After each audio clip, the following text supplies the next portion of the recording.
We are live. Finally. All right. To be fair, it's not that much of Richard's fault. He had to go downtown to a wedding that was in Hawaii that he didn't even send me a postcard from. And the other part of it was we couldn't get together on our communication. Uh, my youngest son started summer school today, so I got my phone back and was actually able to see messages and stuff like that. So I didn't actively hunt down my phone to look for messages. So that is on me. So I'll take full responsibility. I do apologize. Um, it might be subconsciously the event that we're closing in on Yeah, this is the is next chapter, isn't it? is weighing heavy on my soul. So maybe I put it off. I don't know, but we're here. We're getting there. Again, I do apologize. I am old new dude. He is, Richard York, Asher's trueborn son. and without any further ado, hey Chris, hey Sanji, All right, let's look at this. excrement. We appreciate y'all catching us and putting up with the tardiness. But hopefully we can get going forwards. Carter does not have summer school on Fridays, but I do have my teenage daughter that will play the obstacle course to give me enough time to to do live streams on Friday. So take it away, Richard. All right, so Christopher Crow says Rangers returning. He's blowing the horn once, I guess. Sanji says, finally, I missed y'all. I hope everything is okay. Everything's fine. We're like I said, just a little bit of miscommunication in the return date and so forth, but otherwise we're all doing well. Oh, to be honest with you, for the couple of days that I knew you were gone in Hawaii, the repetitive motion of setting up for a live stream, making sure I was available to start at 12 o'clock, all that kind of stuff, just kind of fell away a little bit. And then in the short term, not having to worry about a live stream, that Yes. that it was hard to get back out of that. Okay, now I got to worry about live stream. I got to worry about live stream. I got to worry about live stream, and now I got to worry about live stream. So sorry. Yeah, it's fun, but it's not stressless fun. It's a little bit stressful. So Yeah. Schedule and so forth. Septic excrement says what's probably hello, I guess. Probably. And mother. Roy said just my family. Another Roy. All right. We missed y'all too. Thank y'all for being here. This is Storm 50, Arya 10. How come he didn't know you then? My favorite Arthur Dane clue to those who claim that Arthur Dane couldn't possibly have gone to a feast to see a king. Well, see, this is one of those subjects that V and Richard will never agree on, and it's okay. But you have to acknowledge that the key element of these series is that he hints over and over again that people don't recognize each other when they don't expect to see them. That's why, I mean, if you were around when I had the Twitter attack on the subject of what a birthing bed was, whether it was a bed of blood or a bloody bed, the term was used 4 times, and I say that 3 of them were actually birthing beds, and the 4th was George pulling a rope-a-dope that he pulled you left, he pulled you left, he pulled you left, and then the next time, well, you went left automatically because the wording was similar or was used before. He hid the fact that it wasn't a birthing bed; it was a bloodletting bed for Liana. And I say the same thing is happening here because it makes my side right. Is that all the unrecognizable, recognizable people in the story makes you think that, okay, if you think this is the case, then it's more of the unrecognizable, recognizable, which I'm going to patent that saying or trademark that saying. But I say it's that same rope-a-dope that you're having a unrecognizable, recognizable person in Arthur Dane that, okay, we got all these points saying that people can see somebody without seeing them. Mother Brian has is another thing that people claim is that, and I've heard this too. And again, that assumes that there isn't somebody who he considers to come before them in the line of succession. And this is a series about female heirs being overlooked, right? It's about the erasure of female leaders, the erasure of the goddess, the erasure of female heirs. And so this As they should. Oh, I'm just kidding. I'm kidding. right, this theory that this theory that Mance can't be Arthur Dane because he would be with these people. Again, that's part of the point of Triplet Targaryens, is that this whole series is about female heirs being overlooked, and the idea that the Dornish and maybe the Reeds and maybe the Mormonts remember female equality and nobody else does, right? And so specifically in the beginning of the story, he's focusing on, in fact, literally, like, Edric Dane is like the only lord listed loyal to in Dorne is Ned Dane. Like that's like at the beginning of the story, he wants that symbolism, right? That's what he knows off the bat. This is what's important, right? And I got a question. Yeah, go ahead. Okay, we have Dorne where women can inherit and rule. Yeah, and originally he intended that to be what everybody had followed. This is my theory. Okay, Right. my interpretation of what was going on was originally he intended there to have been female equality that got erased by the Maesters, and the whole point of telling us the Dance of the Dragons in the original appendix, in which Queen Rhaenyra the First, I would argue, was the full-blooded 1 year older sister of Aegon II, right? And it's supposed to be hinting that everybody did this, and only the Dornish remember Ashara Dane Ashera as the Dione female equality, right? And it's been purged from history, and that was the original intention. And then as he got into it, he was like, I like it all being parallel with modern history more, and you still have female inheritance in the real world. You have to, for dynasties to survive for any significant length of time, right? Have to be willing to inherit through females and have female rulers, and so now I'm going to say is the whole thing with the widow's law and the idea that Rhaenyra was clearly the heir, and almost every Targaryen king has a named female heir up until and unless male preference at some point supplants them, right? They tend to have either they have an implied Visenya to Aegon, or you have the a female born first, right? And to the point where literally every Targaryen king up to through Viserys had named female heir. I don't know much about Targaryen, so. Well, my point is, it's unprecedented except for every single other time before. That makes sense for this story. Yeah, exactly. But anyway, the point is, I agree that you have to have an explanation for why Arthur Dane would be up north, and we have one. It's Triplet Targaryens. Well, I think the wars yet to come is another reason. I think that there was a powwow at the Tower of Joy. It's possible that Howland and what makes me think that that's less on George's mind is the fact that he really does have Ned kind of dismissive of the others, and it seems like Ned should be more aware of what's going on if that's the case. Well, I blame a little bit of tampering with Ned's mind by Howland Reed on certain subjects that he was not comfortable with that happened at the Tower of Joy. So, I mean, he could have erased the entire thing. Or just wanted Ned to be dismissive because he wanted Ned to be dismissing Catelyn's fears, even though Ned knows they're real, right? Something like that. Yeah, well, I mean, maybe he did not like the baby swap. I mean, I don't know.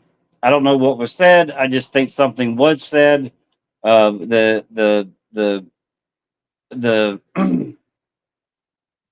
don't know. I got your point. Your point is good. Yeah. There was a need for a guy like Arthur Dane up north, and it might be that this was a coordinated, deliberate effort to get the wildlings together, knowing that winter was coming. Right. Let's do it. Yep. The Outriders came on them an hour from the Green Fork as the wind, and it's okay for us to talk quite a bit in this one because it's a really short chapter. Yeah. The Outriders came on them an hour from the Green Fork as the Wayne was slogging down a muddy road. Keep your head down and your mouth shut, the hound warned her as the three spurred toward them. A knight, two squires, lightly armored and mounted on fast palfreys. The gang cracked its whip at the team, a pair of old drays that had known better days. The Wayne was creaking and swaying, its two huge wooden wheels squeezing mud up out of the deep ruts in the road at every turn. Stranger followed, tied to the wagon. The big, bad-tempered courser wore neither armor, barding, nor harness, and the hound himself was garbed in splotchy green rough spun and a soot-gray mantle with a hood that swallowed his head. So long as he kept his eyes down, you could not see his face, only the whites of his eyes peering out. He looked like some down-at-heels farmer. Big farmer, though. And under the rough spun was boiled leather and oiled mail, Arya knew. She looked like a farmer's son, or maybe a swineherd. And behind them were 4 squat casks of salt pork and one of pickled pig skins. The riders split and circled them for a look before they came up close. Clegane drew the Wayne to a halt and waited patiently on their pleasure. The knight bore spear and sword, while his squires carried longbows. Badges on their jerkins were smaller versions of the sigil sewn on their master's surcoat. A black pitchfork on a golden bar sinister upon a russet field. So normally these bars they look like backslashes, but sinister would mean that it's a forward slash. So it's down on the left versus being down on the right. So Dexter is the default. The Dexter right is the default. And sinister left is the one that's the exception. Therefore, you have to say it for whatever it's worth. I wanted to look that up because, what does bar sinister mean? And that's what it means. So, Thank you. So yeah, the default slash is sinister, while the traditional Dexter default would be the backslash. Arya thought of revealing herself to the first Outriders they encountered, but she had always pictured gray cloaked men with a direwolf on their breasts. She might have risked it even if they'd worn the upper giant of the Glover fist, but she did not know this pitchfork knight of whom he served. The closest thing to a pitchfork she'd ever seen at Winterfell was the tribe and Lord Vandal's merman. You have business at the Twins? The knight asked. Salt pork for the wedding feast, if it please you, sir. The hound mumbled his reply, his eyes down, his face hidden. Salt pork never pleases me. Pitchfork Knight gave Clegane only the most cursory glance, paid no attention at all to Arya. But he looked long and hard at stranger. The stallion was no plow horse. That was plain at a glance. One of the squires almost wound up in the mud with the big black courser bit at his own mount. How did you come by this beast? The Pitchfork Knight demanded. Milady told me to bring him, sir, Clegane said humbly.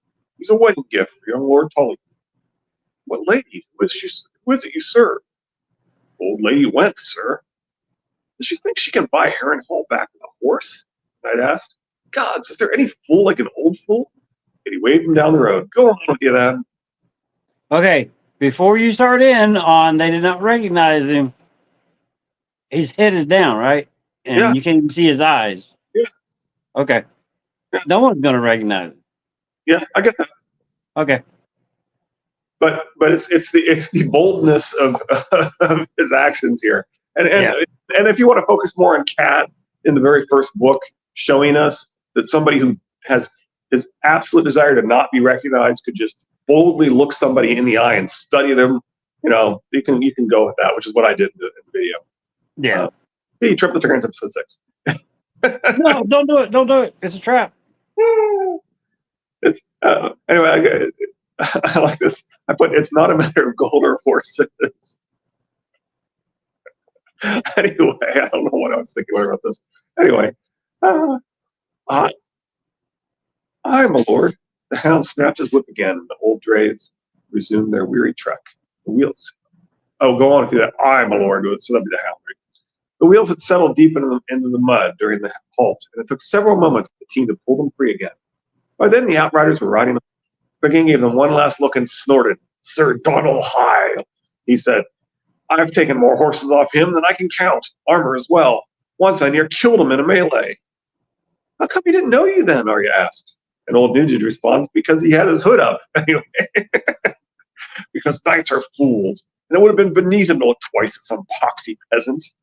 He gave the horses a lick with the whip. Keep your eyes down and your tone respectful, and say sir a lot. Most knights will never see you. They pay more mind to horses than to small folk. You might have known stranger if you'd ever seen me ride him. So, Catelyn and Roderick, as I was saying, were traveling incognito when Cat studied Lord Jason boldly in her 5th chapter. There was no recognition in those fierce eyes, and his son did not even waste a look. In a world with 0 photographs and 0 video, recognition is rare. And George shows us this many times for some reason. Yeah.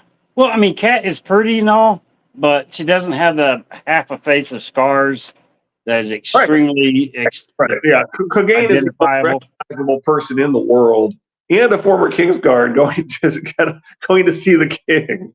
Yeah, that's why I find it funny, right? Because he's the most famous former Kingsguard.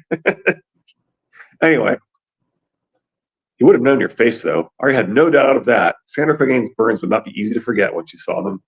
You couldn't hide the scars behind a helm either, not so long as the helm was made in the shape of a snarling dog. That was why they needed the wain and the pickled pig's feet. I'm not going to be dragged before your brother in chains, the hound had told her. And I'd just as soon not have to cut through his men to get to him. So we play a little game. The farmer Chance met on their King's Road and provided them with wain, horses, garb, and casks, though not willingly. Chance met. I think it was. I think it was sent. Chance met by Brantham Leaping. Exactly. The hound had taken them at sword point. When the farmer cursed him for a robber, he said, "No, a forager. You're grateful you get to keep your small clothes. I'll take those boots off, or I'll take your legs off. Your choice." Farmer was as big as Clegane, but all the same, he chose to give up his boots and keep his legs. Conveniently. Evenfall found them still. Oh yeah, you're right. That happens to be a farmer as big as Clegane. Yeah, that wears clothes a bit. Yeah. Chance met. Yeah. Evenfall found them still trudging toward the Green Fork and Lord Frey's twin castles. I'm almost there, Arya thought. She knew she ought to be excited, but her belly was all knotted up tight. Maybe that was just the fever she'd been fighting, but maybe not. Last night she had a bad dream, a terrible dream. She couldn't remember what she dreamed of now, but the feeling lingered all day. If anything, it had only gotten stronger. Fear cuts deeper than swords. Did she dream the wedding? Somebody's warning her. Seems like. Yeah, her not being able to remember it is a key that chances are it probably was her dreaming the wedding. Yeah. Yeah, this doesn't seem like a wolf dream. This seems more like a prophetic dream sent by the gods. Yeah. Which is Bran. But anyway, she had to be strong now, the way her father told her. There was nothing between her and her mother but the castle gate, a river, and an army. It was Rob's army, so there was no real danger there. Was there? Was there? See, that was there at the end with the question mark makes me think that the dream she had was. Yeah, who knows there is. Yep. Yeah. Bruce Bolton was one of them, though. The Leech Lord, as the outlaws called him. That made her uneasy. She'd fled Harrenhal to get away from Bolton as much as from the bloody mummers. She had to cut the throat of one of his guards to escape. Did you know she'd done that? Did he blame Gendry or Hot Pie? You told her mother? What would he do if he saw her? He probably wouldn't even know me. She looked more like a drowned rat than a Lord's cupbearer these days. A drowned boy rat. Hound had hacked handfuls of her hair off only 2 days past. He was an even worse barber than Yoren, and he'd left her hat bald on one side. Rob won't know me either, I bet, or even Mother. She'd been a little girl last time she saw them, the day Lord Eddard Stark left Winterfell. I imagine at this point, she and Nymeria can sense Grey Wind's unease. Yeah. Oh, I like that, Thistle. Well, and it sure seems like these wolves know future threats to their masters, even if that threat may not be something that the gods, even if the gods want that threat to happen, they still seem to be very much aware and try to stop it, right? That's going back to the two different. That's people. Possible that that's because there's two different people playing a game of silence here. I always go back to it. It's when Bran is going to climb and say goodbye for the last time, and you got Summer howling and I mean just going crazy Right. trying to stop Bran, but somebody wanted him to go, but Right. somebody didn't So, want him to go. So you got two people. so one interpretation would be Bran is saying, can everything happen the way it needs to happen for everything to work out in the end? Another interpretation is there's multiple players, right? Right. Either Well, there has way, to be moves and counter moves in the game, and that's what we're seeing in the story are those moves and counter moves. but either way, whenever there's a threat to the person who's bound, the warg, basically, whenever there's a Yeah. threat to the warg, the wolves react, even if that threat might be something that the warg himself in the long run wants. Like Bran may in the long run actually have wanted to fall, but still, Summer sees the threat and tries to stop it. Right. Well, that goes to the levels of players. Even though the top people know the moves and counter moves that they're making, the players that they use underneath them don't necessarily always know what's a move and what's a counter move. Right. And then it's like the 3-Act Crow. Then you got Littlefinger, and then you got the people that Littlefinger moves. Once you get down to some of the other players in the game, depending on what level they're on. Because Bran's going to get hurt, he doesn't know that Bran might actually, in the long run, want to be hurt. Exactly. They heard the music before they saw the castle. The distant rattle of drums, the brazen blare of horns, the thin skirling of pipes faint beneath the growl of the river, and the sound of the rain beating on their heads. We've missed the wedding, the hound said, but it sounds as though the feast is still going. I'll be rid of you soon. No, I'll be rid of you, Arya thought. The characters are often wrong. Yeah. Like the video where the hound is going to come steal your boots and your girl. The road had been running mostly northwest, but now it turned due west between an apple orchard and a field of drowned corn beaten down by the rain. They passed the last of the apple trees and crested a rise. Castles, river, and camps all appeared at once. There were hundreds of horses and thousands of men, most of them milling about three huge feast tents that stood side by side facing the castle gates, like three great canvas longpoles. Oh, that's right. They're on the other side of the river. Hey, it's Girl Nettles. Hey, Girl Nettles. But they crossed the Trident. They're on the other side of the northern side of the river, so they're coming up on. I'd forgotten that.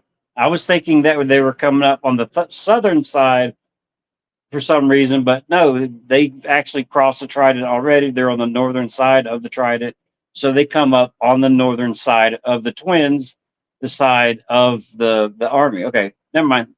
Speaking out loud. Robb had made his camp well back from the walls, on higher, drier ground. The Green Fork had overflown its banks and even claimed a few carelessly placed tents. I like this video, and a Valyrian steel sword fell from the sky. Wow. The music from the castles was louder here. The sound of the drums and horns rolled across the camp. The musicians in the near castle were playing a different song than the ones at the castle on the far bank, though, so it sounded more like a battle than a song. Really, more like a battle than a song. Interesting. They're not very good, Arya observed. The hound made a sound that might have been a laugh. There's old deaf woman in Lannisport complaining of the din, I'll warrant. I'd heard Walder Frey's eyes were failing, but no one mentioned his bloody ears. Arya found herself wishing it were day. If the sun was out and the wind was blowing, she would have been able to see the banners better. She would have looked for the There's another one of those hints on Dark somebody not seeing the banners clearly, yeah.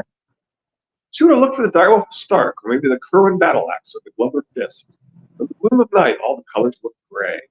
The rain had dwindled down to a fine drizzle, almost a mist, but an earlier downpour had left the banners wet as dish rags, sodden and unreadable. Yeah, it kind of sort of does all follow the same pattern, right?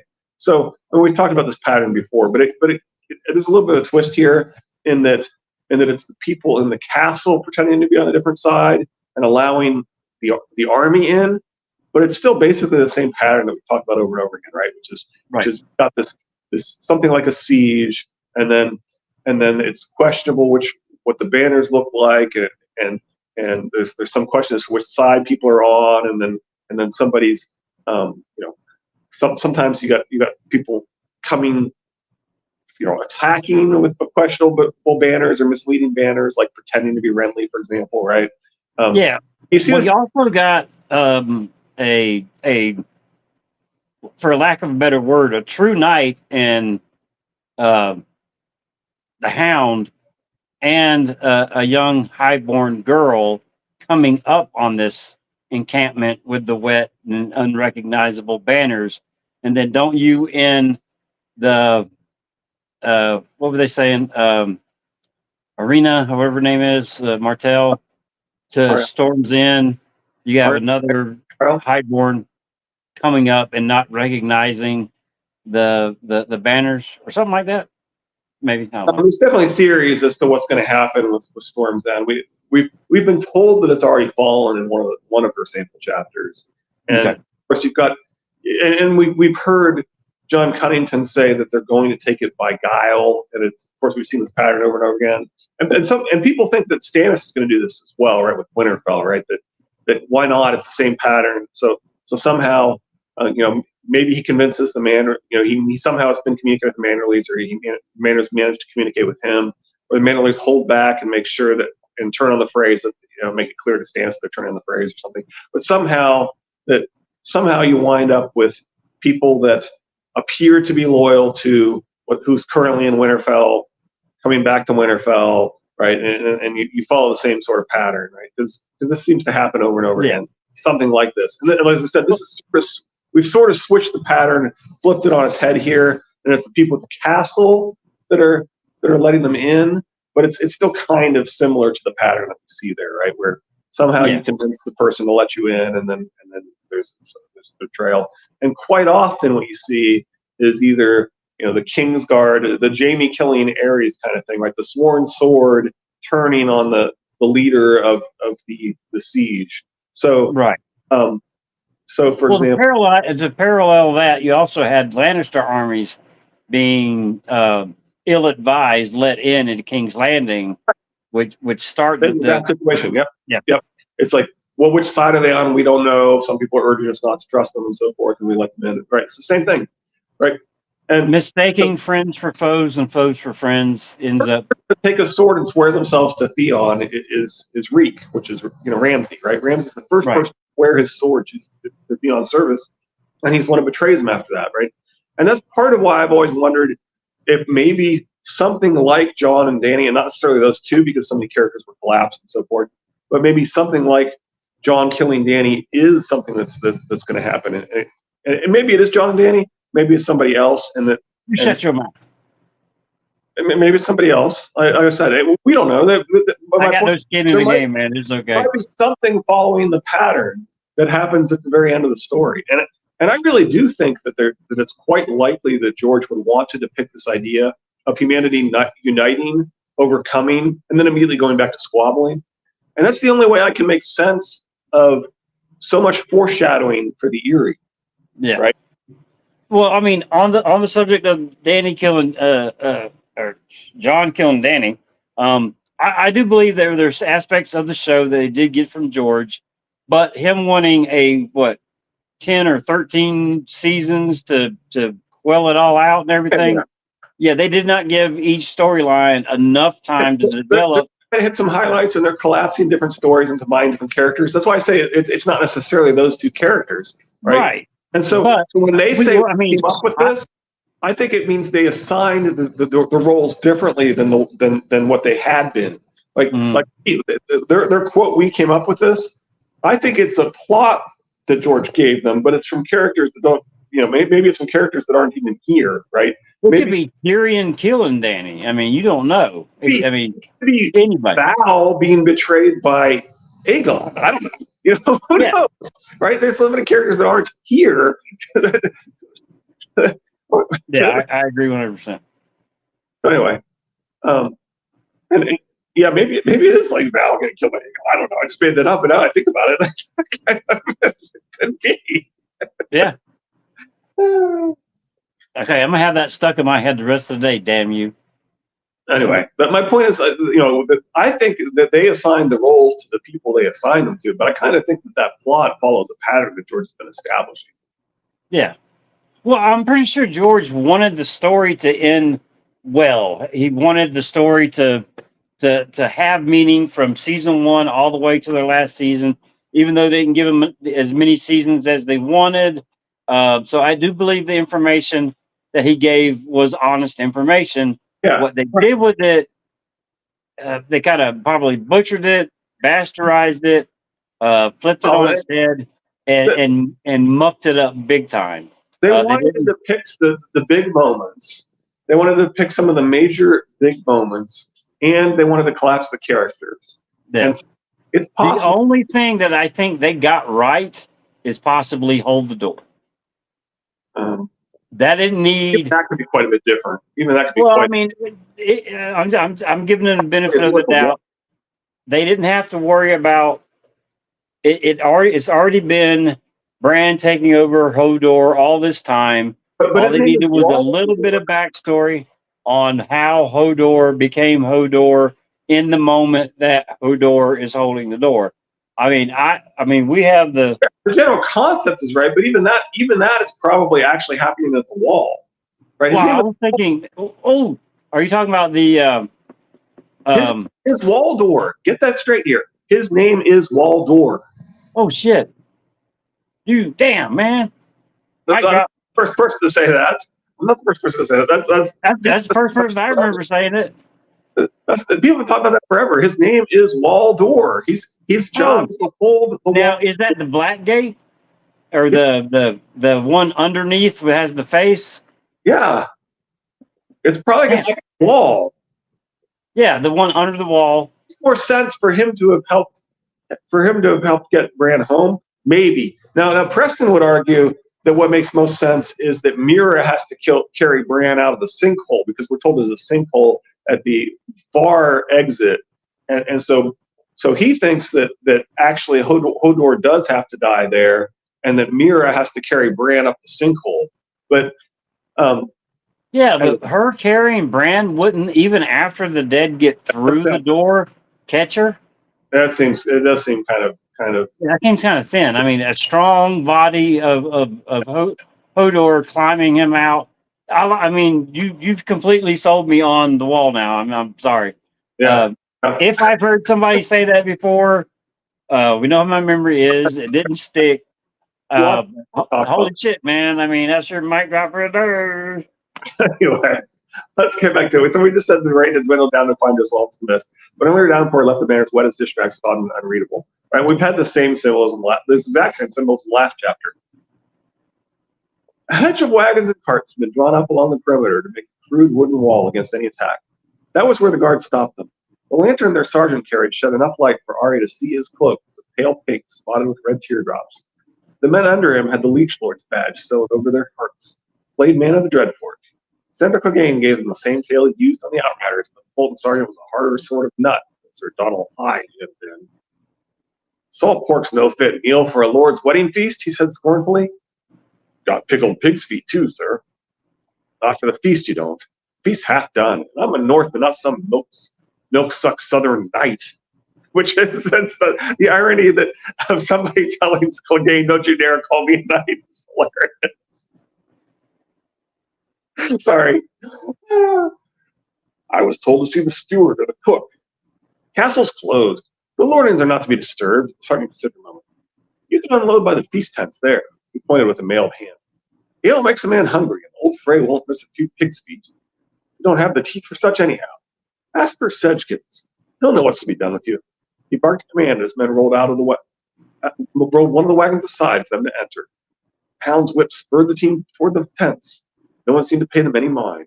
They splashed past rows of brightly colored pavilions, their walls of wet silk lit up like magic lanterns by lamps and braziers inside.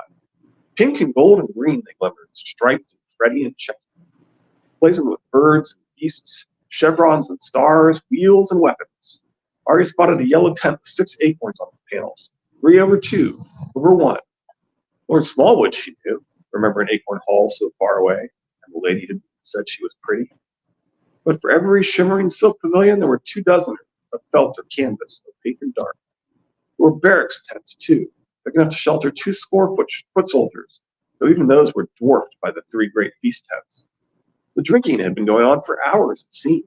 Arya heard shouted toasts and the clash of cups, mixed in with all the usual camp sounds. Horses whinnying and dogs barking, wagons grumbling through the dark, laughter and curses, the clank and clatter of steel and wood, The music grew still louder as they approached the castle, but under that was a deeper, darker sound. The river, a swollen green fork, growling like a lion in its den. Growling Lannisters here? Arya twisted and turned, trying to look everywhere at once, hoping for a glimpse of a Dartwood badge, for a tent done up in gray and white, for a face she knew from Winterfell. All she saw were strangers. She stared at a man relieving himself in the reeds, but he wasn't Dalebelly. She saw a half-dressed girl burst from a tent laughing, but the tent was pale blue, not gray like she thought at first. The man who went running after her wore a tree cabin's doublet, not a wolf. Beneath the tree, 4 archers were slipping wax strings over the notches of their longbows. They were not her father's archers. Well, that's strange. You wouldn't think in the rain that you'd be in the rain in the evening of the feast, you'd be starting to string your longbow. Huh. A maester crossed their path, but he was too young and thin to be Maester Luwin. Arya gazed up at the twins, their high tower windows glowing softly wherever a light was burning. Through the haze of rain, the castles looked spooky and mysterious, like something from one of Old Nan's tales. They weren't Winterfell. Press was thickest in the feast tents. The wide flaps were tied back. The men were pushing in and out with drinking horns and tankards in their hands, some with camp followers. Arya glanced aside as the hound drove past the first of the 3 and saw hundreds of men crowding the benches, jostling around the casks of meat and ale and wine. There was hardly room to move inside. None of them seemed to mind, because they were warm and dry. Cold, wet Arya envied them. Don't envy them for long, Arya. Hey, with the alcohol, Yep. it mirrors what Danny did. Yep. Yeah, you're right. Yep. Get them drunk and attack them. Yep. Yeah. Some were even singing. Fine misty rain was steaming all around the door from the heat escaping from inside. Here's to Lord Edmure and Lady Rosalind, she heard a voice shout. They all drank, and someone yelled, Here's to the young wolf and Queen Jane. Who is Queen Jane? I wondered briefly. The only queen she knew was Cersei. Oh, sweet summer child. Fire pits, yeah, especially since we've identified something like, 14 queens in the story so far. I stopped counting. I remember we were at 13, and then it turned out we missed 1 or 2. Fire pits had been dug outside the feast tents, sheltered beneath rude canopies of woven wood and hides that kept the rain out, so long as it fell straight down. The wind was blowing off the river, though, so the drizzle came in anyway, enough to make the fires hiss and swirl. Serving men were turning joints of meat on spits above the flames. The smells made Arya's mouth water. Shouldn't we stop? She asked Sandra. There's Northmen in the tents. She knew them by their beards, by their faces, by their cloaks of bearskin and sealskin, by their half-brewed toasts, the songs they sang. Karstarks, well, those aren't good, and Umbers and men of the mountain lands. But they're Winterfell men, too, her father's men, the young wolf's men, the direwolves of Stark. Your brother will be in the castle, he said. Your mother, too. You want them or not? Yes, she said. What about Sedgkins? The sergeant told him to ask for Sedgkins. Sedgkins can bugger himself with a hot poker. The gauge shook out his whip, sent it hissing through the soft rain right at the horse's horn. It's your bloody brother I want. It does say bloody a lot to refer to this wedding of her brother. Yep. Up next, bloodiest chapter, Storm 51, Catelyn 7. No, don't cut my hair. Ned loves my hair. And the steel was at her throat, and its bite was red and cold. Now, when me and Chris were reading this, we knew the Red Wedding was coming. We didn't know exactly where it was in the story, and same as this last week or so, just subconsciously putting it off, not wanting to get there. I still don't want to get there. It's Ned's head getting chopped off, Rob getting stabbed by Lord Bolton, the John stabbing, the Stark men dying are just 3 shitty parts of this story that just suck. Of course. I don't know what it is. But that's why I moved you so much. Yeah, well, this is true. And this is the power of George. Now, Cat getting her throat cut, I'm fine. No, yeah, I'm just kidding. No, I mean the whole starting with this chapter because you know it's coming, but until it's done, Each one, Cat, Arya, the chapters, they go hand in hand. It just makes for probably the worst couple of chapters in the entire story. Kevin's death was also sad. Lady hurts for me, says Sanji. Yeah, and Jory. Don't forget Jory, guys. Kevin Lannister? Yeah. That card says. What Kevin are they talking about? Kevin Lannister. That's Kevin right. Lannister? The epilogue, yeah. Huh? Yeah, in the epilogue. Okay. I was making sure. I was like, is there another Kevin? But No. yeah, that one kind of sucked too because, huh? Yeah, because you're finally starting to see. You're in Kevin's point of view, and you're kind of seeing him trying to put things right as best he can, and then he gets killed. Braywin would have stopped this crap. Kevin was the best Lannister in a deck of cards. I agree, without a doubt. Lady Thistle, yeah, that's a good one. Yeah. Which I do like. What when it comes to Egret, that it could have well been John that actually shot her. And I didn't catch that in the story until you pointed it out. He definitely changed his arrows twice. Yeah. He told himself. Yeah. Yeah. Depending on the family, there still seems to be, I mean, quite a few actually decent people, even though they do some crappy stuff. I mean, Kevin is his older brother's right hand man, but when his older brother is gone, he steps up. The big ones. Oh yeah. But Kevin does step up and seems to be doing like Dorcas says, you're doing too well of a job. Mother once read Kevin Lannister after passed away recently. Oh wow, I did not know that. That's sad. Yeah. As we get older and the show gets older, there's going to be more of that.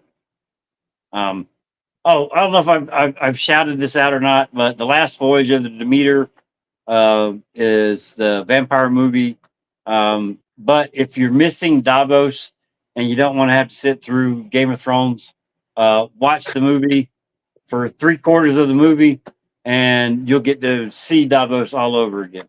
Or you can watch Dan and Dave's new television show. As what? Their new show. He's Davos. He's the star of their new show. What new show? Three Body Problem. Have you not watched the Three Body Problem? No, I have not. Oh, it's really good. It's really, really good. I mean, it's a famous sci-fi series again. It's well. Oh wait, it's on Netflix, isn't it? Yeah. Okay, cool. Yeah, and it's got Sam Tarley and the High Sparrow. Oh wow. Playing the High Sparrow, basically. Now, is this a redeeming show for Dan and Dave, or they still always suck? Well, they are very good at first seasons. Let's put it that way. Okay. When you read that, I heard a sickening crunch. Yes, it underperformed. Really, that surprises me. Yeah, it's an amazing show. It's an amazing show. Absolutely, highly recommended. Well, I mean, I get shows recommended all the time by people that I trust and respect and like, and I still never watch them. So you can ask Chris. I still not have finished first season of Mandalorian. Really? Yeah. For some reason, if I can't watch it from start to finish in one day, I never go back to it. Well, it's definitely worth watching. Three Body Problem. Yeah, I know. I mean, it's worth watching. Yeah, see, that's several people that have said something about that. Then, Roland Doctor. Yes, I know. You hush. Yeah, everyone else also likes Three Body Problem. I don't know. It's a psychological thing. Wow, dude, you should be ashamed. I am. It was pretty sad. I mean, yes, we did come to like him, but I do think people need to remember this is a guy. I don't think Brienne should have trusted him. This is a guy who literally comes to her attention because he's bragging that he lured two possibly two highborn girls to their death. Yeah. Well, I mean, it's like the Tyrion factor at the beginning of the story. His humor and his wit and his charm and his loving broken things Oh yeah. makes No, us I see the really charm fall of in it. love with him. Nimble Dick is the exact same way. There are things that happen as that And by story the end, he's progresses. willing to fight for her, right? He's willing to give his life to defend her and so forth. So don't get me Yeah. wrong. He really did bond with her and become a more redeemed guy. Well, I mean, in Nimble Dick's defense, a fool and his money are soon parted.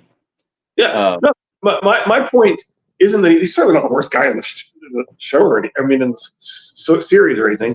Yeah. It's that or in the books, I guess, because he's not even in the show. Anyway, Yeah. he's That's a travesty right there. They should have had Nimble that Dick in is, the yeah. show. But he's my point is I wouldn't have trusted him because she's apologizing for not trusting him. I'm like he gave you some really good reasons to not trust him. Yep, the whole flower and the looking for the gold and Yep, yeah. yep. Anyway, and Lady Thistle was kind of pulling her like she's literally the same way she says. Yeah. Yeah, so on you. So Yeah, I don't mean to do it. There's show after show after show that I liked, and the second I turned it off and either cooked dinner or went to bed or and huh? there's things to do besides watch television in the world, and it's definitely hard to get back to sometimes. Sometimes Well, there's I things mean, you tend to watch and you just I'll start watching something different. Yeah. Something else will catch my. I've watched Band of Brothers, the entire series, 3 times since it came on Netflix. I love the show. I can't help it. I will watch it once I start it. Doesn't matter if I stop it or not. I will watch all the way through until I can finish it, and then a week later I'll watch it again. Um, but there are shows that I love and I think they're great, and I'll start watching them, and then once I stop, uh, for some reason I don't know if it's the time that happens between the time I stop it and the time I want to start it again. I'm like, oh crap, I got to start all over again and rewatch what I've already seen. Yeah. Okay. So Lady Thistle agrees with you that that is really good. Apparently, That's one of the best miniseries ever made, without a doubt. I like what Girl Metal says. I always feel like I'm cheating when I watch another show, cheating on Game of Thrones. Same thing with books. I feel like I'm Yeah. cheating with the RRM. I don't feel like I'm cheating on the show, but I get the books definitely. Yeah. I watch Band of Brothers because I already know the ending. Anyway, that's okay. So you don't watch House of the Dragon either, then, huh? So you watch House of the Dragons back on Father's Day. That's when does that start? Father's Day. Okay, I don't know what that is. Pretty soon. It should, yeah, but my birthday is the 17th of June, so it should be right around there. Yeah, I believe. Yeah, I'm somewhere around Father's Day for my birthday. And the weekend after that, I'll be traveling those next 2 weeks, or those next 2 weekends, weekends for my dad's 80th birthday. I told you about that. Okay, I think I've told you about that, haven't I? that's all right. I feel like we talked about I remember you saying something now, but I'm not gonna lie, I forgot. it. His birthday is the 25th, June 25th. My daughter's is the 14th of June. She'll be 17. Damn. Wow. I want to shrink her back down to 3. Anyway, Ati just has so many Targaryens. Yeah, I know. That's kind of my problem with it. Well, you'll get some Winterfell coming up this season. Yeah, I know, but I don't know if it's the Winterfell that I want. Oh yeah, have I told you my theory? So there's an interview where people are interpreting as meaning that Sarah Snow won't be in the show, that they won't show the reference to what people think is the reference to Rob, but what we would argue is the reference to Ned getting married when he should be engaged for a political wedding. Yeah. So I actually think that quote may be about that she's concerned that people are going to focus on this character that like briefly appears and marries a major character and then disappears from history, basically. And I'm wondering if she's downplaying Sarah Snow because to me, when she says don't expect much of Sarah Snow, or to me that says that she is there and that she's literally going to be there just briefly and then disappear, which is what happens in the book, right? So the whole concept is that this is somebody who, this is supposed to be a a Chardane's type situation where oh, he's way too honorable that if he he had an engagement that would be necessary for the politics, there's no way he would have fallen in love and then married her in front of a tree as rumored, and then that would never have happened, is what the maesters say, right?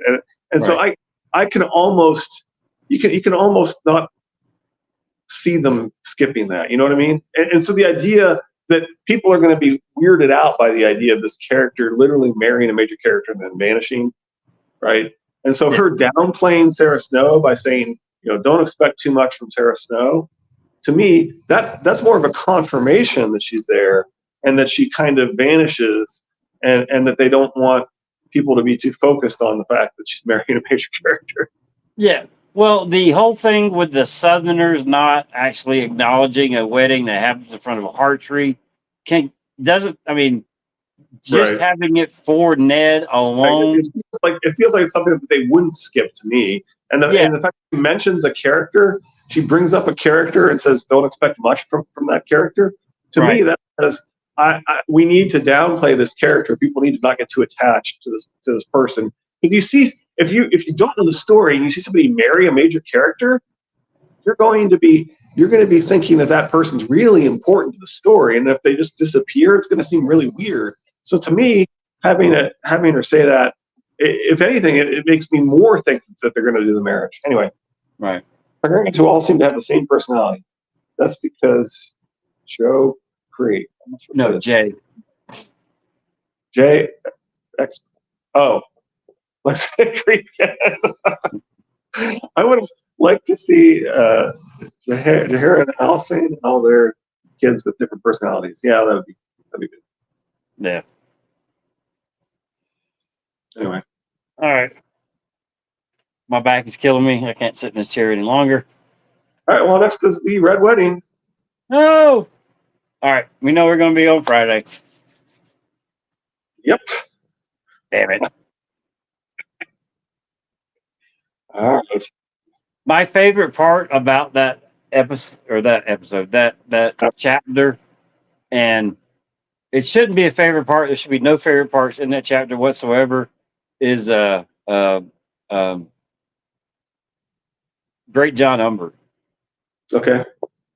The out drinking the guy and then still having like freaking 10 people up against him, trying to get him down. This dude just kicking ass, taking names. The rest of the chapter sucks. But, all right. I hear a truck pulling up outside. So everybody that joined today, I do appreciate it. Again, sorry that it took so long to get us back in the swing of things. Red Wedding's coming. The Roos will soon be loose. Yeah. I can't stand him. I'm sorry. Now, granted, I would like the bolt-on theory to be correct, but I still can't stand Roose Bolton. But all right, bye everybody. We will see y'all on Friday, and enjoy the rest of your hump day. So y'all be good. Take care. Bye. Bye, Richard. Bye.